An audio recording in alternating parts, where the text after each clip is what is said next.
All right, here we go. OverDrive off and running. TSN 1050 on the TSN app. Your home smart speaker up on TSN 4. Bryan Hayes, the O-Dog, Jeff O'Neill, Jamie Noodles McLennan. What's going on? How are we feeling? Everyone having a good time? Everyone's happy on a Wednesday afternoon? What's up? I think we're going to be great because you know what? We just do awesome stuff. We're awesome. We're great. We're awesome. No, we're awesome. We're awesome and we're great. And what a day. For starters, I'm happy I'm in here again. I have the reputation of being a guy that is never here for big news. Pascal Siakam was traded this afternoon. Bobby Marks coming up in like 10 minutes to break down that deal, what took so long, what it means for the Raptors. And a lot on the post-game material supplied by the Leafs last night, what we saw on the ice. Man, it's something else. Like, to be this deep into the tenure of Mitch Marner and Austin Matthews, like, these are not kids. They are not young guys. And yet, everything's great. Everything's awesome. Doesn't matter what you see. I know you kind of have to have some honesty, but just sometimes I think you got to play to the market just a little bit and think of, like, the most popular players of all time. And it's like an exercise maybe you can do. You got to stay true to yourself, but maybe sometimes you just, after blowing 4 leads in a row, think, what would Dougie Gilmour say right now? And maybe just kind of dig into the mind of what Dougie Gilmour, one of the most beloved, or Wendell.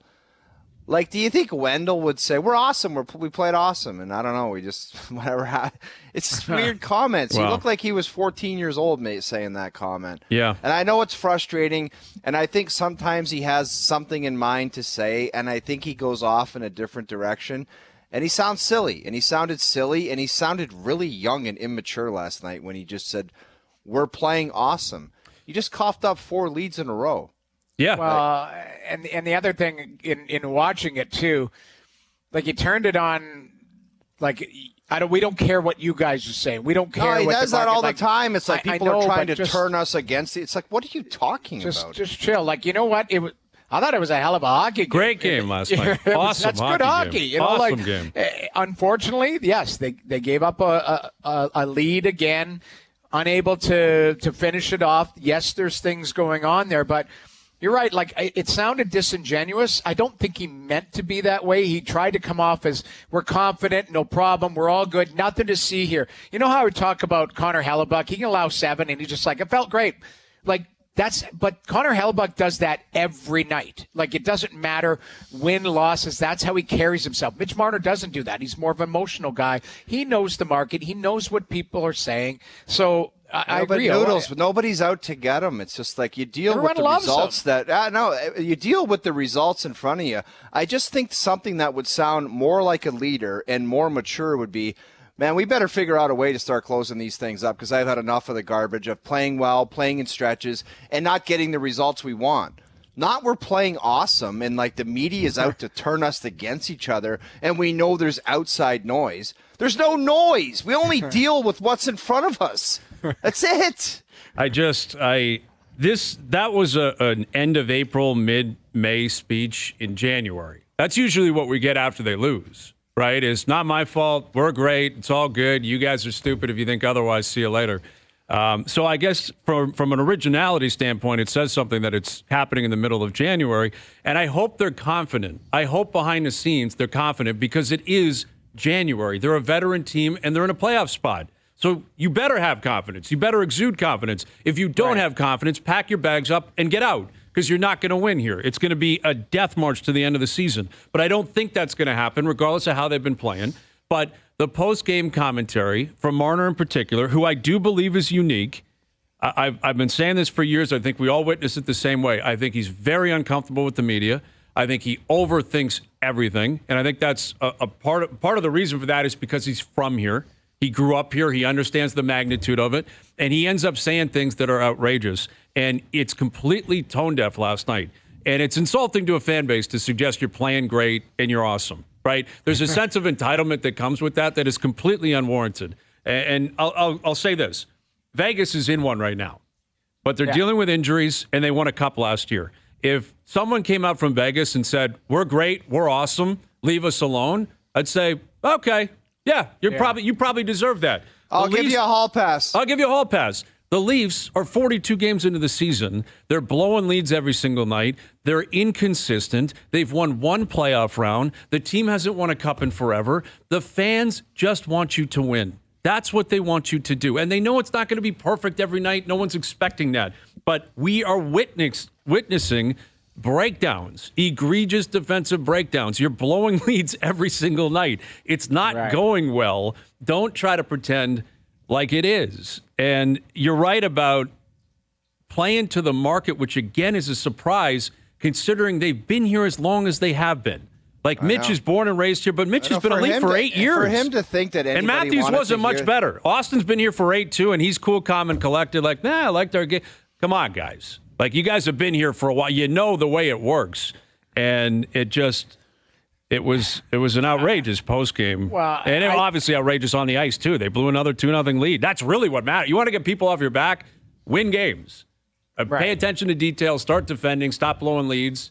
Because fans are fickle, and the media will go with the story. But they could have. It would be so easy for them to didn't even have to be a discussion if they just said, for the most part, I thought we were in the game and there was a lot of intensity. It had a playoff type vibe, but we've got to figure out a way to limit the errors that are costing us these hockey games, and we better figure it out ASAP because that's what's happening. Whether it's different personnel or different roster, like decisions where it's like different pairings on D or whatever. We got to figure it out because it's happened too much and we've had enough. It's very simple. And then all we're talking about it was a great game and they coughed it up at the end. But those dumb comments, it's just like, what are you talking about, man? Well, like Marner in particular is, he's in focus with a little bit of a different light this year for a couple of reasons. One, he's not playing that well.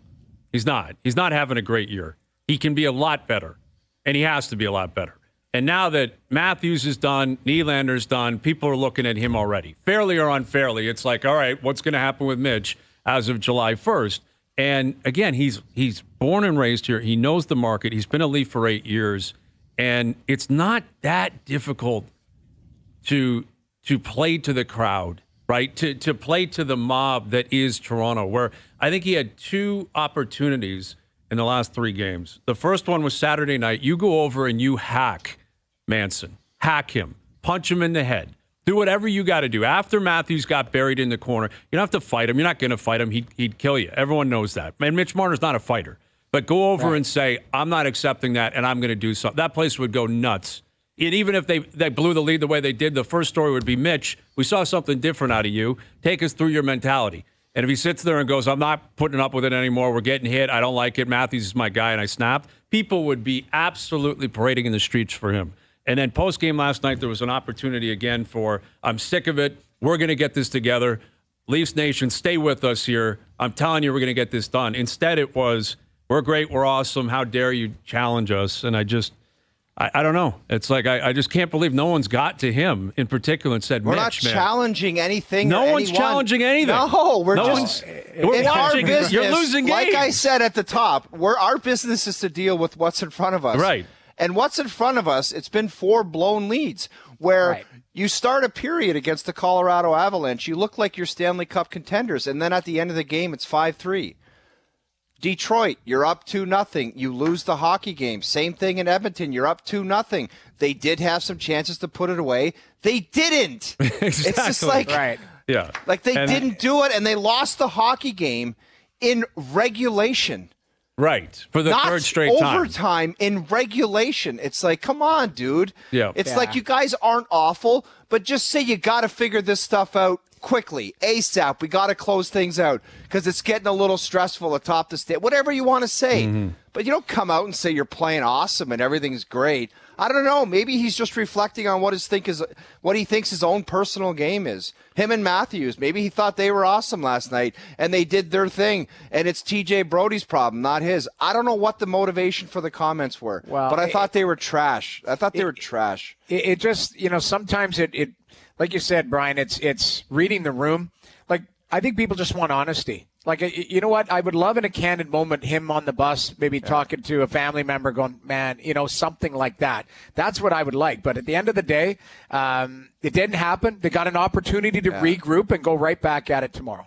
Noodles, right. I'll take it back. It wasn't trash. It was so immature. He looked like he was 17 years old making those comments. He looked like a kid. Yeah. The guy's a grown-ass man who's married. It's like, what are you doing? Been in the league for 8 years. Him, Matthews, the same thing. You know, it's Sheldon, Keefe's been around. You're not kids anymore. They're not kids anymore. And, you know, Sheldon speaking on what he's seen through 42 games, and his comment earlier speaks to why the fans are a little bit concerned and why the media is covering it the way it's being covered. We'll play that clip later in the hour. More on where the Leafs go from here going into their game tomorrow night. But the Raptors are playing tonight, and they'll be playing shorthanded because I actually was on FanDuel today. I was putting together a same-game parlay featuring Siakam going off tonight. And I'm like, I think Pascal has one last big night, and he will not get to tip-off because he's on his way to Indiana. The deal went down today. 3 first-rounders, a few pieces coming the other way, including Bruce Brown from Indiana, and Pascal Siakam is officially an Indiana Pacer. To chat about it, we're joined now by ESPN NBA insider. Here's Bobby Marks.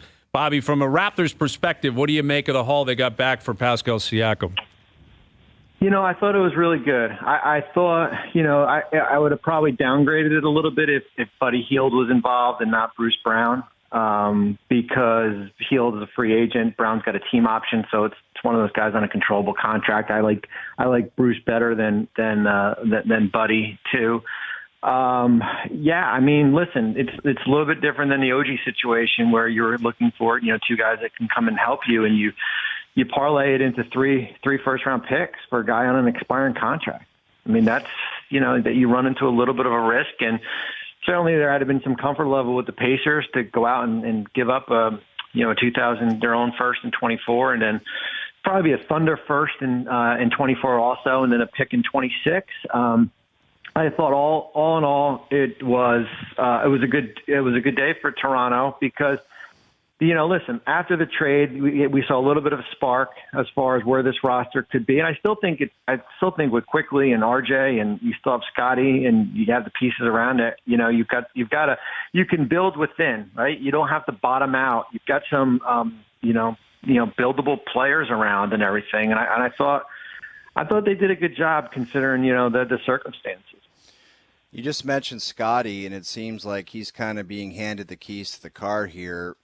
I know his coach certainly thinks that he's going to be the guy moving forward after his comments in Los Angeles after the game. One of the great.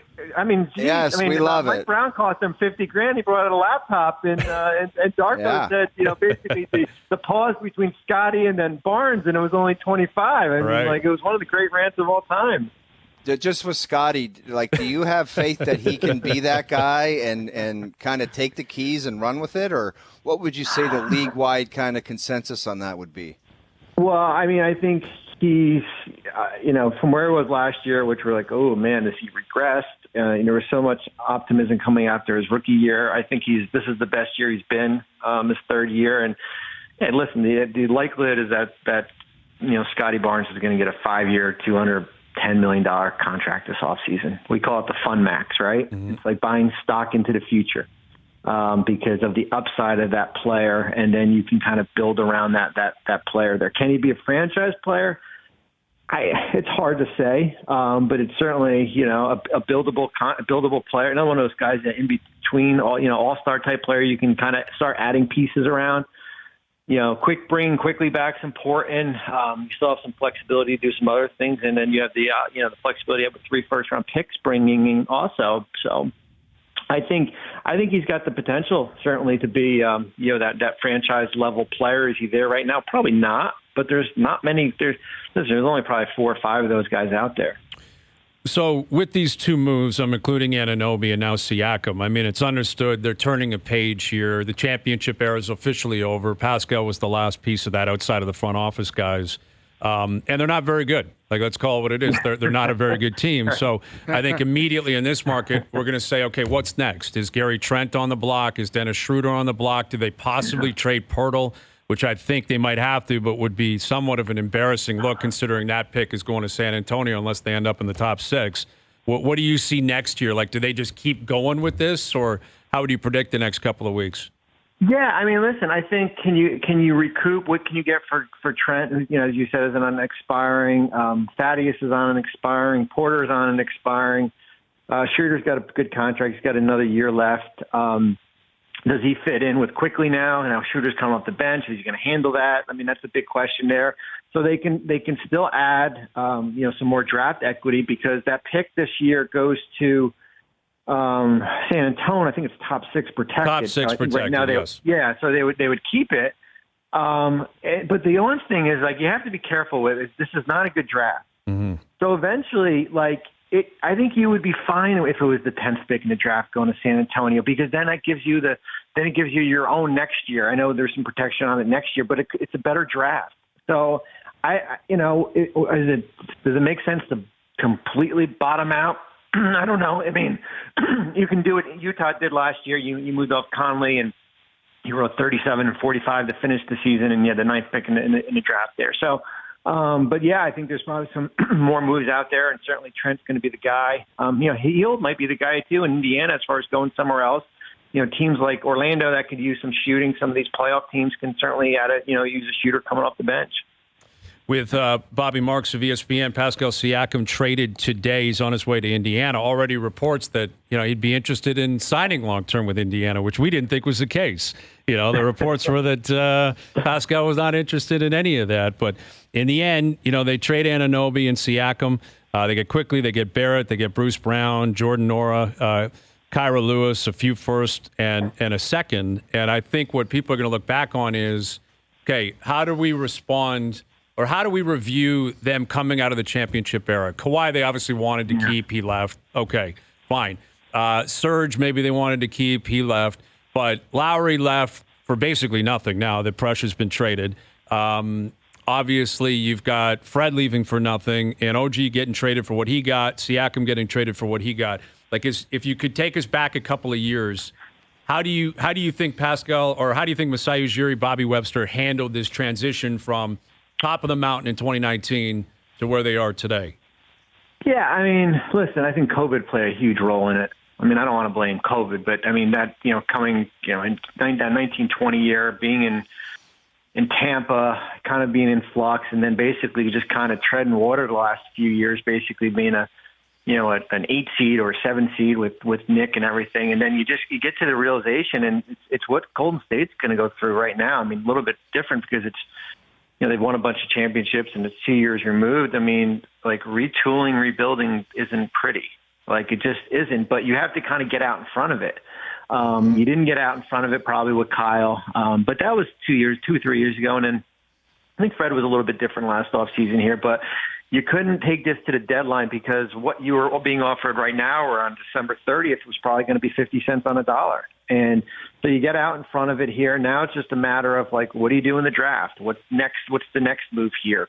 How do we be sustainable here? The days of getting to an Eastern Conference and losing to Cleveland wasn't a bad thing. That's the next, getting back to that kind of that, top 5, top 6 seed. And it could come quick. It could happen, maybe next year, maybe the year after, because as you guys see in Utah and Oklahoma City, if you've got good management and they can draft well, add right pieces, make smart trades, you can turn it around pretty quickly. Always appreciate the insight and the time. Thank you for doing this, Bobby. Thanks, guys. Appreciate it. Bobby Marks of ESPN. Yeah, this team, man, it was 4.5 years ago that we were down at City Hall. Yeah. And how now you remember Siakam, Hazy? I kind of have weird vibes on him. I don't want to dump on a guy that's leaving town. I do have a tremendous amount of respect for the way he kind of built his own game up. He seems like he was kind of self-made, where he wasn't that automatic star player. He worked his ass off to become what he is today. Do you not agree? Oh, absolutely. Late round first pick. Yeah. I also have a weird something happened weird. It was out west, and he had a comment at the end of a game where he was like, "I didn't know Nick wanted me to shoot the ball when it." Do you remember the comment? It was really weird. Well, yeah, and remember, it kind of stuck with me. Where I'm like, "What the hell is that guy talking about?" Yeah, he wanted to be the number one guy, but then also needed them to tell him, in a formal setting. Nobody told me they wanted me to be the guy at the end of the game, and I'm like, dude, come on, man. You're getting paid like max money, and Kyle's not here anymore. Or even if he was, people understood Kyle was leaving. Listen, he'll forever be a champion. He was a great Raptor. He was here for a long time. He's a cool story because he was a 27th pick overall.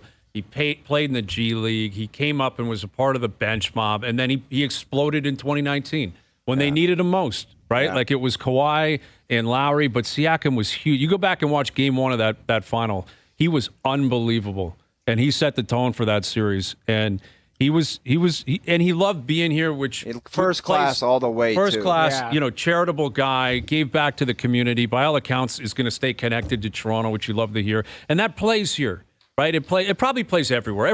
Every fan base, every city wants their players who are not from here. And Siakam is not from Toronto, not born and raised here. You want players to fall in love with your city, your community, want to, fall in love with the idea of them having a connection here for the rest of their lives. And I believe that's genuine with Pascal. And I think that's going to be really cool because what you got to hopefully see in the future is that championship team continues to come back. Like we just saw the Gong Show in Chicago with the Jerry Krause booing and his widow on the court, which was just a disaster. Thelma Krause out there getting booed, which is just wild when you think about it. But, we're not far off. I don't think a 5-year anniversary is going to happen, but the 10-year anniversary, bring them all back. The 20-year, 25. Absolutely. You got to connect with that They're hard to championship come team. by, and you always got to bring those guys Absolutely. back. By the way, the reason Thelma was getting booed is because of the last dance. Of course. Yeah. Of course. Like MJ was sewering that guy Yeah. on the back of the bus with a cigar and a Bud Light every day. Yeah. You little weasel, Jerry. MJ, he was on the cutting floor of the editing room saying, give me more Jerry. I need more Jerry slander in The Last Dance. He was the villain of a documentary, right? Which is crazy. It's 'cause he a put it sports together. documentary. But to give it to the guy's wife, you passed away. Brutal. That was so tough to watch, man. That was terrible. Wow. All right. So thanks to Bobby. We'll catch up with J. Lou later this afternoon, Josh Lewenberg, and we'll recap the legacy of Siakam, where he ranks all time, where they go from here. Jerry's percentages in about an hour. The Leafs coming off a loss last night. Some post-game comments that have caught the eye of many in the year of many in this town. And Sheldon Keefe with an assessment of his team through 42 games. We'll play it. We'll get into it next. OverDrive continues, brought to you by FanDuel, bringing you everything from the opening line to the final score. We should check the future odds to make the playoffs, to win the division, win the Stanley Cup on FanDuel. We should update that, see where we're at, Doogie. The Leafs are off. That guy's your buddy now? Doogie's my guy. Yeah, No. Doogie. The stuff that's coming out, and he's a rat because he hides in St. Catharines or wherever he is making sausages. He hides like a rat and comes on that group chat. I almost came over the top when he sent a gift saying, I'm not going anywhere. Because I talked about a possible suspension because of his conduct and what he wants and what he represents right now. It's a joke. We'll get to it later. You're talking about Al's brother, my partner, who's... Listen, I don't want any excuses. I don't want any excuses. I don't want them you either, have it but your we way. dummied you guys for the regular season That's in the fine. NFL, and now all of a sudden you guys are calling the shots? It's a joke. I never said that. It's like the Atlanta Thrashers holding a press conference saying, we're going to play the great Detroit Red Wings in the play. It's just so stupid. You have no rights, you guys. You're Mike McCarthy. He's Dak Prescott. Oh, really? And I just saw Rod and Rod's Jerry Jones. Because what you guys are regular season heroes and you're playoff Why don't you zeros. grow a pair and get Roderick to come in there for a segment? Why don't you? I'd be happy to have Rod join me. Okay. Well, I will send a little birdie. We'll see. We'll get Rod in maybe tomorrow because I'll bet you Rod would be disgusted at the activity that was on the group chat today. These two, Noodles, you're on it. You can attest to it. Absolutely pathetic behavior by two professional athletes. You'd think these guys were 4 years old. They cannot handle getting dusted by my man himself, the cruise conductor, and Hazenbro, because we're picking winners. We're +2 going into a big weekend, and we're not going to miss. I can just see you guys at the you grabbing Al's brother at the front of the boat on the cruise. Oh yeah, play it. Where's Celine Dion? Play it. Jack and Rose. Jack and Rose. Rose's brother. Rose's brother.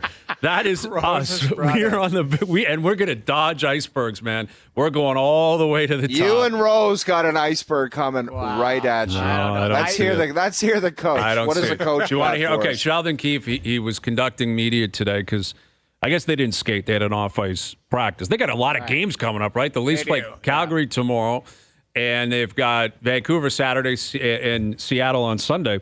And he was asked about, the breakdowns late. Like, what's going on with giving up these leads and giving up late goals? We've seen it a lot recently. We saw it against Colorado, Detroit, Edmonton, 3 games in 4 nights.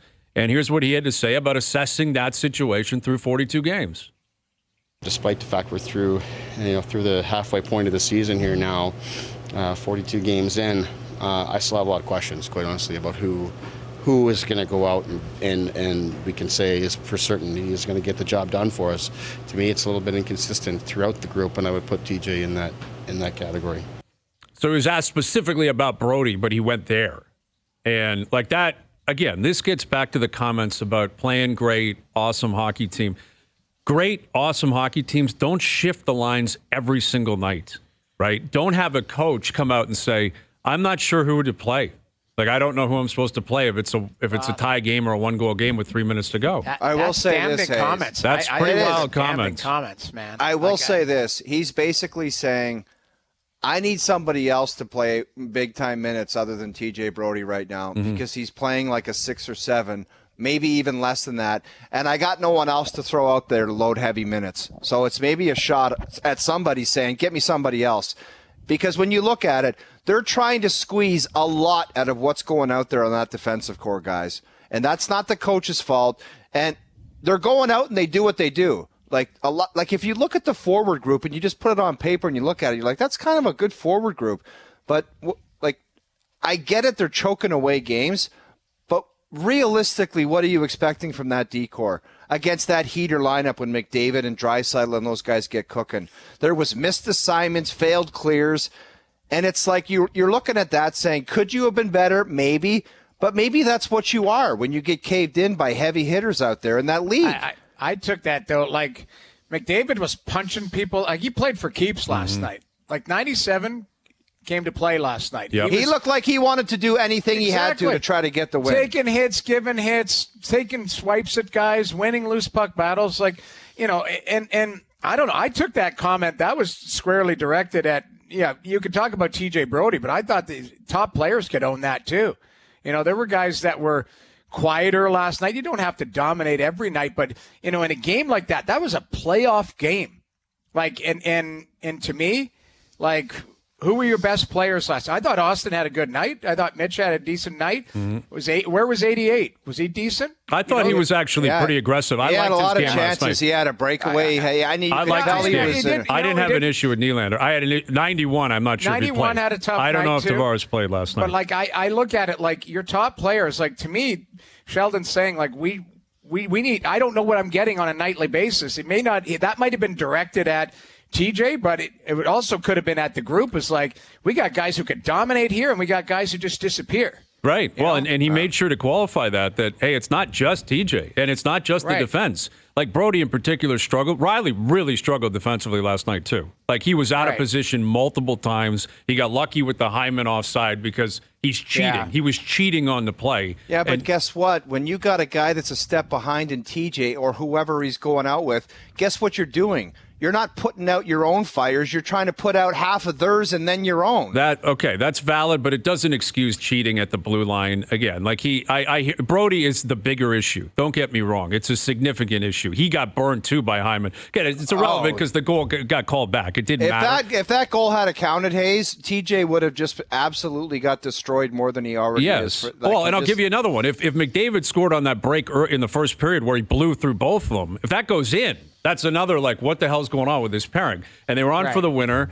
I guess Benoit was technically out there for Brody.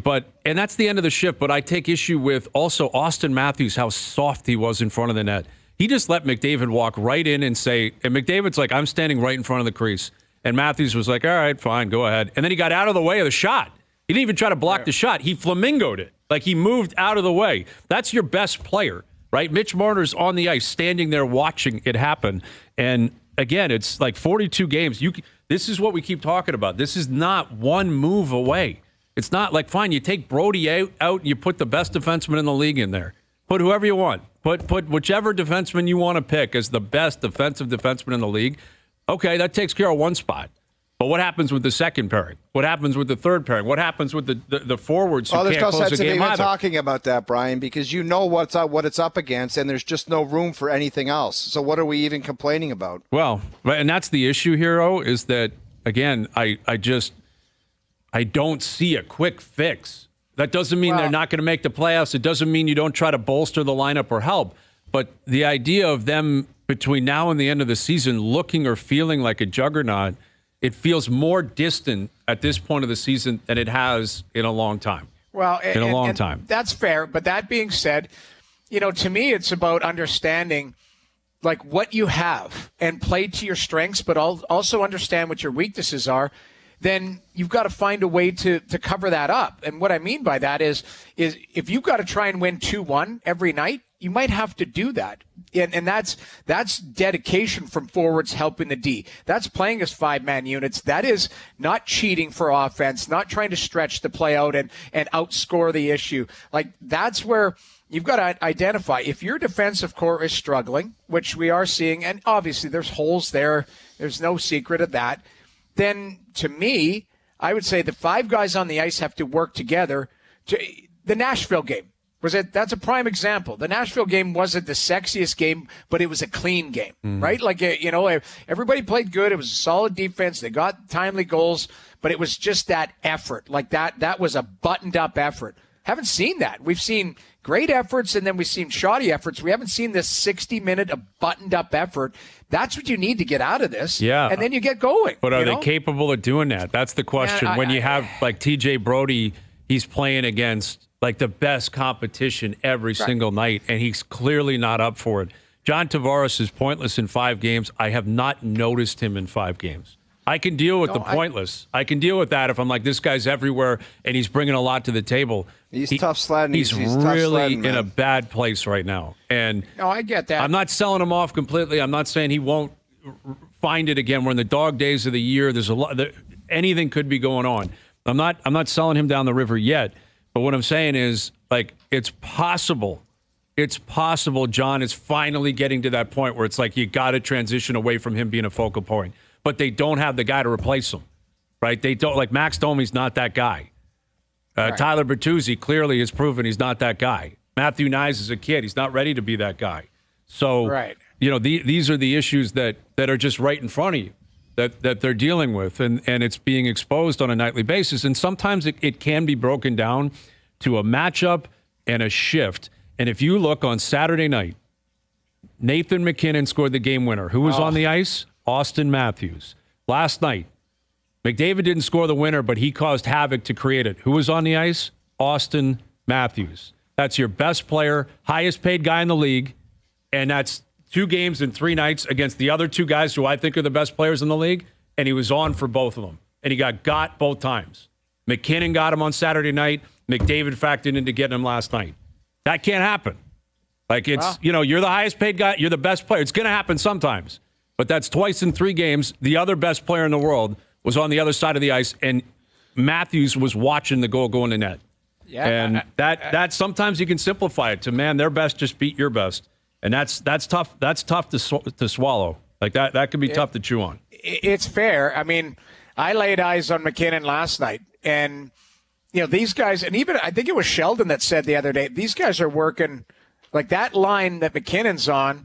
With Randon, they're playing on a different planet. Like that was a backhanded shot, though, Noodles. That was acknowledging how good they are. It was also that was a disguised shot at his own guys, where he was basically trying to say they took it to a different level that was above the NHL, and that's why they won the game.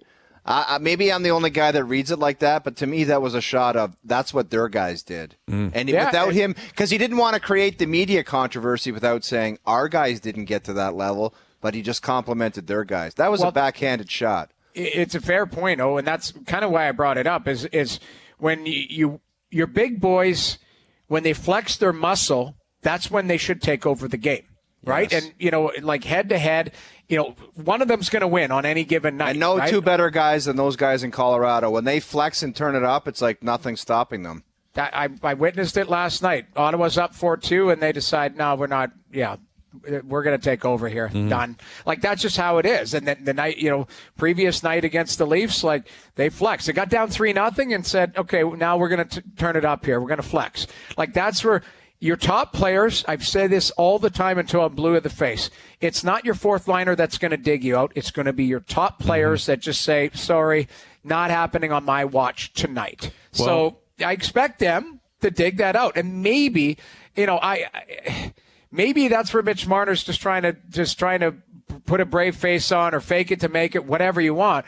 But these guys got to have the effort to drag them out and say, we're doing it and we're not going to be denied tonight. Hasn't happened in 4 games. Well, and that, I think what Keefe is saying today, it might be an even more of a direct shot, indirect, subtle, subliminal, whatever, to his best players as well.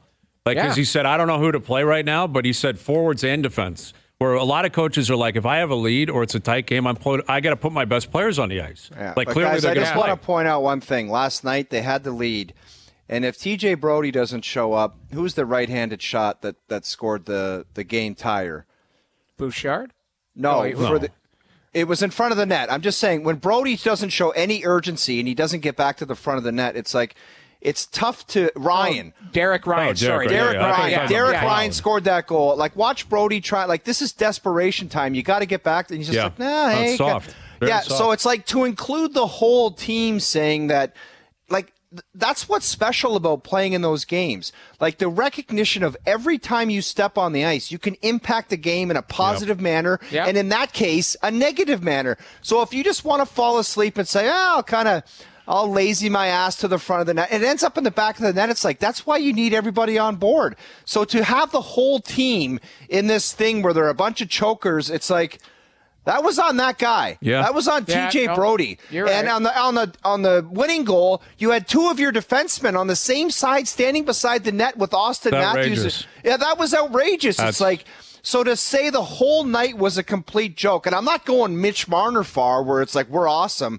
But it's like to have everybody grouped in where it was like a choke job effort. It's like, those are 2 mistakes by guys not paying attention to cost you the damn hockey game. Yeah, Brody's front and center. He is really struggling. He's causing them massive problems. But what they were also saying last night is it's not just holding on to the lead, it's separating the lead. And that's not TJ Brody's job. You get up 2-0, TJ Brody's not going to make it 3-0. No, That's William on Nylander Austin had a Matthews. breakaway. So did David Kampf. They had a bunch of chances Exactly. where that goaltender stood tall and he got the job done. There was some power plays, and they just couldn't find a way to put it in. Right. But there's a Nylander breakaway and a Kampf breakaway. That's on them to not put That's it out. gotta go in. Maybe that puts the nail in the coffin. You never know. You give it a shot. Right, and I think there's again, you can look at it both. They're both correct. It's an equal analysis. It's a complicated game. There's a lot of different rhymes and reasons for why certain things happen, and Brody factors in undoubtedly.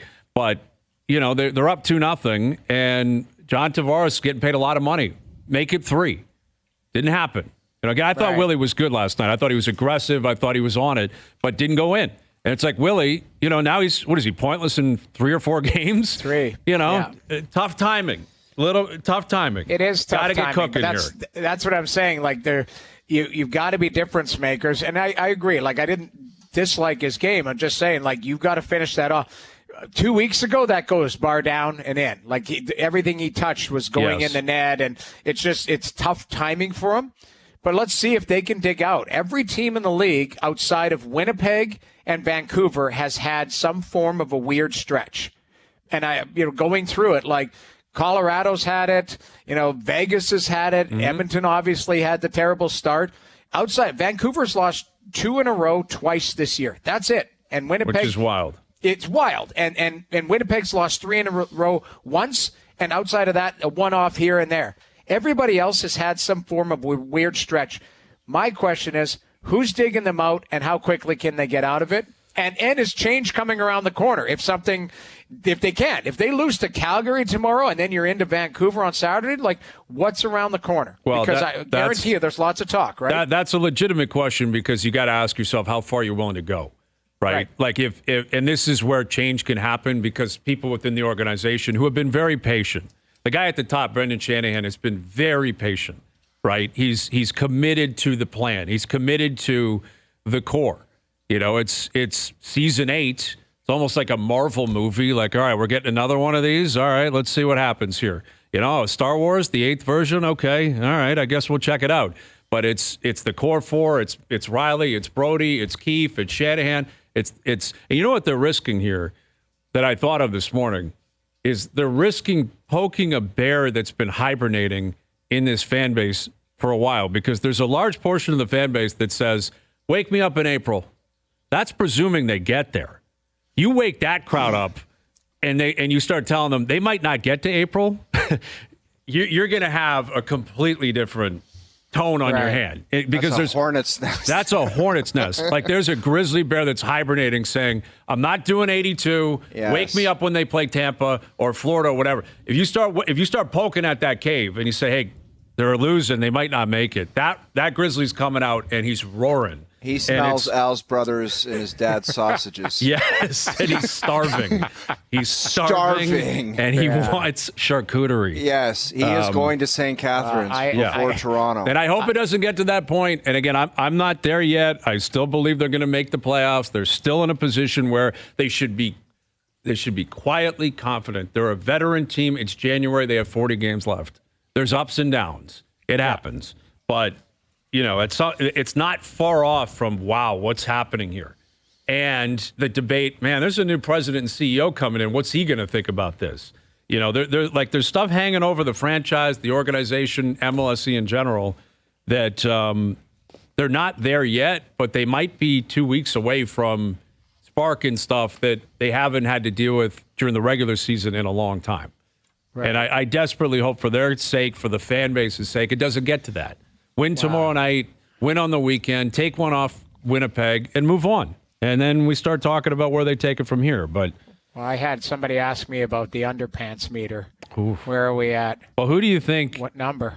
Well, that's depends on who you talk about. That's what I was going to say. Who do you think you can? Is it Keefe? Is it Tree Living? Is it Shanahan? Is it Marner? Like, who would you look to first and want to get a clear vision of where they're at? Like, where is their heartbeat?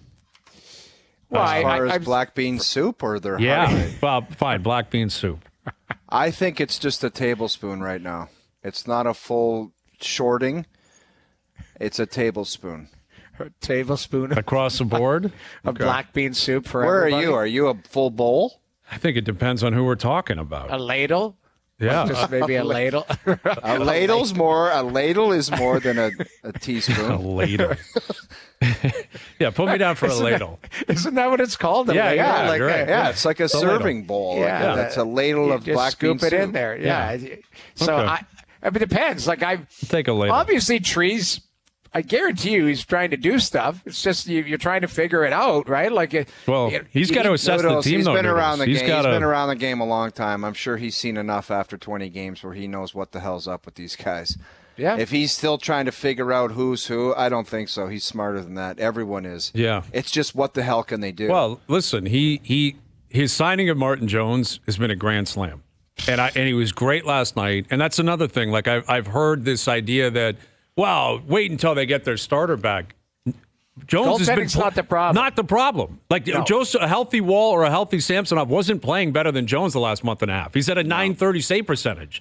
You weren't exactly getting right. goaltending has never been the problem. So that's been great. But the only weird one was the Draisaitl where McCabe that was in a his terrible lap. goal. Obviously, last night that was an awful goal. But I'm speaking in general. But he made some great saves. McDavid in time. Like, you could trade that bad goal to Draisaitl off for some of the big saves he made, especially early on. Like, Absolutely. I thought Jones was fantastic. I thought both goalies were really good last night. Both were great. What I'm saying is, with Tree Living, it's been a roller coaster of his signings, where now it's back to going downhill, where you're like, okay, Klingberg's not here, Reeves isn't here, you gave Camp that, he's not playing well, Bertuzzi hasn't scored in 25 games, or what, and it's like, all right, they had money, and they didn't address, what they needed to address. They still have time for Bertuzzi and Domi to play a big role in this team.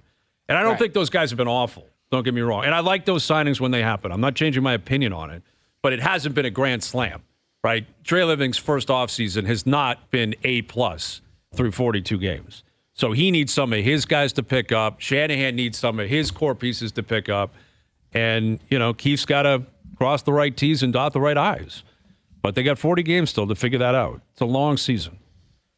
Jason Strudwick in 15 minutes. God, I know. Just saw that Struddy's coming name. up. Struddy you will know join what? us. He had the nerve to say, last night he was like, I wonder if I get to go on OverDrive. Maybe they're too busy talking to a guy in Sarnia about a gold chain. I thought that was a funny tweet. Of course, he sent me that. It was like he loved it. He was a fan of that. That was good material. So fired up to throw that one out there. All right, and so the stupid look on the GIF face. It was.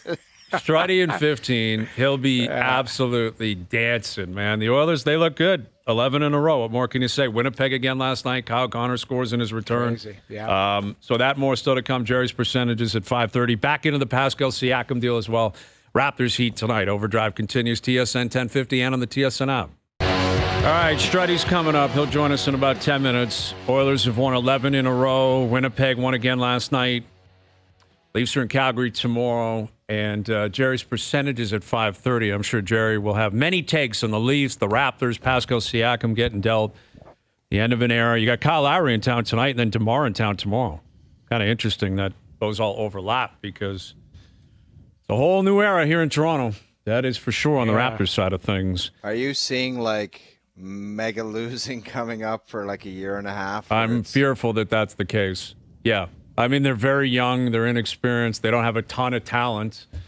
That's the nature of the NBA. You lose your best player, and that's probably what Siakam was. You're going to be fighting it, And, yeah, I mean, I don't think they're going to be competitive for a while. So buckle up.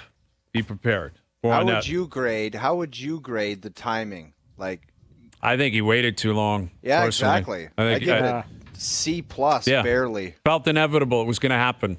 Get the deal done last offseason or at the deadline last year. Get ahead of this.